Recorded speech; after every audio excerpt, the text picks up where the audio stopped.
બગદાણા બબાલનો મુદ્દો છેલ્લા એક મહિનાથી ખૂબ જ ચર્ચામાં રહ્યો।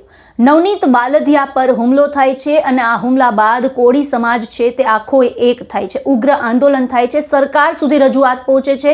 નવનીત બાલદિયાએ જે મુખ્ય આરોપી તરીકે જયરાજ આહિરનું નામ લીધું હતું તેના વિરુદ્ધ ફરિયાદ નહીં નોંધાતા આખો વિવાદ છે તે ઉગ્ર બને છે અને આખરે એસઆઈટીની રચના થાય છે, જેના બાદ જયરાજ આહિર છે તેની ધરપકડ થાય છે। અને આ બધાની વચ્ચે હવે અખિલ ભારતીય કોળી સમાજ દ્વારા એક કાર્યક્રમનું આયોજન થાય છે અને આ કાર્યક્રમમાં હીરાભાઈ સોલંકી કે જેઓ કોળી સમાજના અગ્રણી અને ધારાસભ્ય છે તેમના દ્વારા એક મોટી વાત છે તે રજૂ કરવામાં આવે છે, જેમાં તેમના દ્વારા કહેવામાં આવે છે કે જે પ્રકારે ઠાકોર સમાજ દ્વારા આખું બંધારણ ઘડવામાં આવ્યું છે તેવી જ રીતે કોળી સમાજ માટે પણ એવું બંધારણ ઘડવામાં આવે।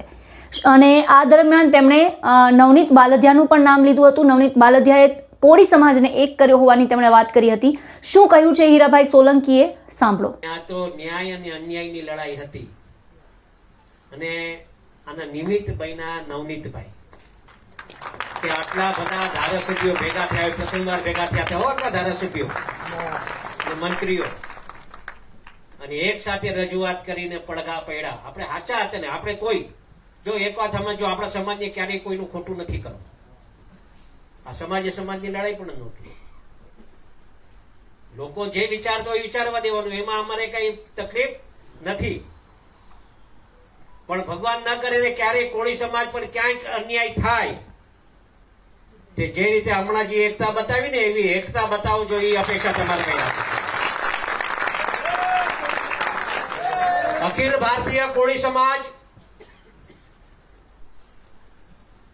ઈ કોઈ એક એવું સંગઠન નથી, આ વિચારો છે આપણા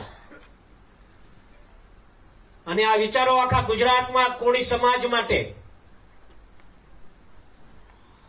અમે આવતા દિવસોમાં ગામો ગામ નીકળવાના છે। મેં ઘણા બધા સમાજનું હમણાં જોયું હશે, ઠાકોર સમાજે આખું સંમેલન એક બહુ મોટું કર્યું અને એના સમાજનો આખો એક કાયદો, એક સંગઠન પ્રસારણ કર્યું, એ લોકોએ વિધાન નક્કી કર્યું। કોળી સમાજનું પણ આવી રીતે આપણા સમાજમાં કાયદા બને,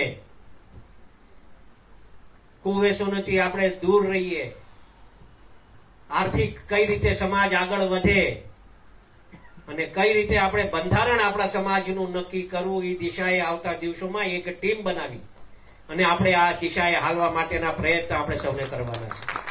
હીરા સોલંકીના આ નિવેદનને લઈને આપનું શું કહેવું છે? કોળી સમાજના આખા આ આંદોલનને લઈને આપનું શું માનવું છે? અમને કોમેન્ટ બોક્સમાં જણાવો અને અમને અમારી ચેનલ જે છે તે લાઇક, શેર અને સબસ્ક્રાઇબ કરવાનું ભૂલશો નહીં। ફરી મળીશું નવા વિડીયો સાથે। મને આપશો રજા, નમસ્કાર।